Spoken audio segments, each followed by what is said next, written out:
Tried to bounce it to Embiid. Tatum steps in front. Tatum goes around two defenders for the layup. Harden throws it to no man's land.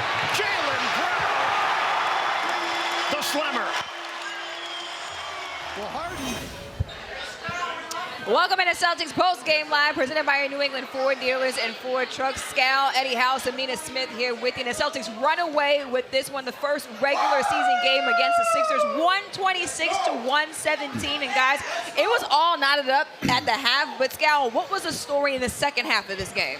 So the Celtic defense did go to a different level. And, you know, like the methodical play of the 76ers, it wasn't as effective in the second half. Now, one thing, and Eddie mentioned this early in the pregame show, the rosters, the talent on the Celtics, it's a different level than what you saw out there. And eventually when you play these games, it looked like the talent of the Celtics, defensively, offensively, shot making, Tatum, Brown, that was too much for Harden and Embiid. So that was the biggest difference in this game. I just seen in the second half, to me, they didn't allow Philly to be comfortable. Like every time Embiid caught the ball, it didn't matter if it was at the free throw line. In the first half, he was just catching it, jab stepping, shooting the free throw line jump shot. If he was on the post, he'd turn, jab step, or try to go quick. They never allowed that. They were almost doubling on the catch, which got him out of his rhythm, and I think that was a great thing because now you're relying on James Harden to score all the points again, because without those two guys, this team really is going to have a hard time to find people that can score for them besides Maxey. And Maxey is a guy that's going to be mostly downhill and in transition. And Jayson Tatum had 35 points tonight, 17 of those points in the third quarter alone. Scal, how did Jayson Tatum impose his will in this game? Man, he was so efficient today. Everything he did, he just did it on a different level. Guys were bouncing off him. The space that he was creating, the ease at which he was getting shots, the way he was reading the defense. Like this Tatum right here he's already a special player. Right. Like the pace at which he was playing today, he's on another level than even him last year. So, man, if this is the Jayson Tatum that we're going to see, it's going to be an unreal year for him and this team. I think the thing that stuck out the most to me was he was getting downhill, man. Easy. And when he is a guy that's getting downhill, everything else opens for his game. Yeah. When he's getting downhill, getting to the basket, drawing fouls, it puts the defenders on their heels. Then he's able to get into that sidestep jump shot that he's able to knock down with consistency. But that third quarter, he just said, hey, I'm better than everybody out here on this court, and I'm going to show everybody. And P.J. Tucker's no slouch. Oh, no. And he would just, I'm going by you. Yeah. I'm not going to mess around with the ball. I'm by you. I'm getting to where I want to go. Oh, you're gonna stop me? I'm just going to hit you with the step back. So, like, he had an answer for every defense, team defense, and beat at the rim, P.J. Tucker on him. Like, this guy had an answer. This is game one. And by the way, historically, Jayson Tatum's a slow starter. Right. Man, him coming out the gates like this is something special. And you know what? I wanted to ask you, Scal, because it looks like Jayson Tatum has worked on just being a bit tougher out there on the court. I know you spoke to Drew Hanlon over the summer, his trainer for over the summer, but what does it look like Jayson Tatum really studied and worked on this summer that you saw in this first game? I just think, and remember we had Pierce here. Listen, I don't know what it's like to say a superstar player is entering into his prime. I have no idea what that is for me. You know, like that's not my world. But Pierce said, I started reading the game differently. So I'm watching Jayson Tatum today, and I'm thinking the exact same thing. I'm thinking, all right, we've seen him at times kind of go into his bag and shoot the shot that he wanted to shoot. That's like almost like he's still getting into his bag, but he's watching, he's looking at the defense, looking at the team, looking at the guy guarding him and saying, all right, this is a shot that I'm going to get off. And they're not even contesting the shot. It's not even close. The space that he's creating is at a different level. The way he's moving, it's like he's freezing everybody, and everybody's just standing around watching. So if that is what Pierce was talking about entering into your prime and the way you read the game, that's what we're seeing right here from game one on Tatum. We also saw Jaylen Brown hit some tough shots in this game. 35 points for him as well. Eddie, how did he change the momentum in this matchup through all four quarters, really? Well, I think you look at it, both of those guys, but him in particular, just playing through contact. You know, they are able to play through contact. They're reading the game. And again, it was like what Paul said, like they understand. And when guys get in their prime, again, I was not a guy like Paul or, don't point to me. No, but You wasn't either. I'm saying you wasn't either. So you know what I'm finna say. You know what I'm finna say. I don't know what it's like to be like that, but what it is that the game slows down. And once the game slows down with these superstar players, when these star players become a player that are in their prime, when the game slows down, everything looks easy. And then, again, guys were trying to hack and foul them and keep them from getting to the bat. They were playing through that, getting to the free throw line, not complaining to the referees about getting fouled, just playing through the game. And I think that's the maturation that we're seeing with them two guys. I mean, last finals, they were turning that ball over left and right. And we'd be sitting over here like stressed out. Why they keep turning it like these don't even I get it.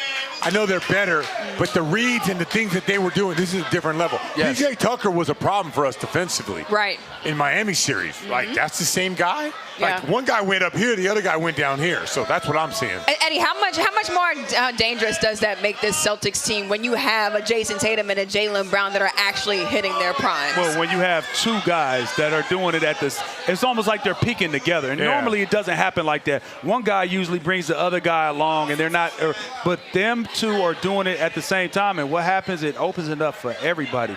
Malcolm Brogdon, I mean, I can't say it enough. You want to pressure, right? What did he do with that pressure? Damn. I'm right by you, and I'm finishing in the lane. And that's all because it has been opened up because of Jayson Tatum, what he's been able to do, and what Jaylen Brown has been able to do.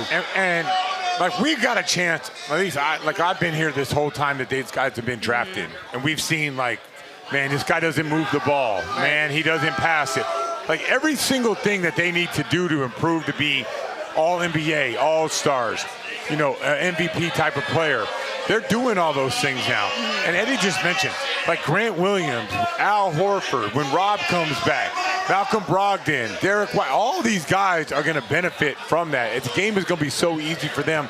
And that's the reason why Tatum and Brown, that's why they make the big bucks. Because for this situation like this. Well, let's take a look at a tweet that Paul Pierce sent out either right towards the end of this game, and take a look at this right here. He says, NBA best duo, Tatum and Brown, hands down. And really the way they look tonight, they put up both 35 points. The Celtics are 13-0 all time. When Tatum and Brown, they score 30 or more. Scal, I take a look at this duo. They've got to be one of the best, if not the best, in the NBA. I've been saying this. They got to be up there. That ain't nothing new. No, I've been saying this. A lot of people want to bring up, you know, like KD and Kyrie. I'm like, the way I look at the game, I look at the defensive end of the floor. Like they both guard. Yeah. And so when your best players are guarding like that, and you look around down the way, and everybody has to guard. They both could shoot. They could both play on the ball. They could both play off the ball. They could slash. They could pull up. They could post up. They get out in transition. So I've been saying this because I think they're two-way players. Like, we could talk about Harden and Embiid. You want to bring up different guys.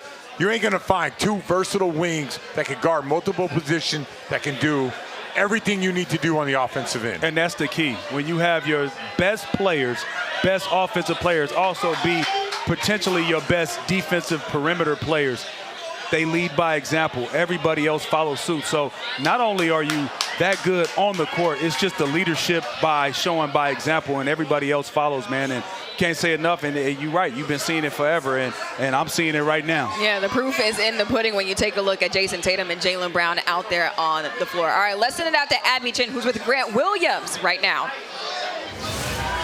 Grant, we talked this morning about how important this game was. Thank you, brother. Thank you. What kind of statement do you feel like you guys made tonight? I think we just played the right way. That shows our growth. Even when 3 or 4 bad possessions happened, we didn't make shots necessarily. We still kept getting good looks, kept putting pressure on those guys. And we're hard to guard when we play against like that. We're hard to play against on the defensive end, too. We locked in the second half, kept them under, I think, 60 points. We had 63 points in the first half. We got to keep that, getting that lower and lower, just in terms of being solid and being able to be there for each other and not gambling too much, so that way we can just be a great defensive team like we were last year. You came out of man on a mission, perfect from the floor, 5 for 5. I mean, what was there anything different for you? Me not rebounding.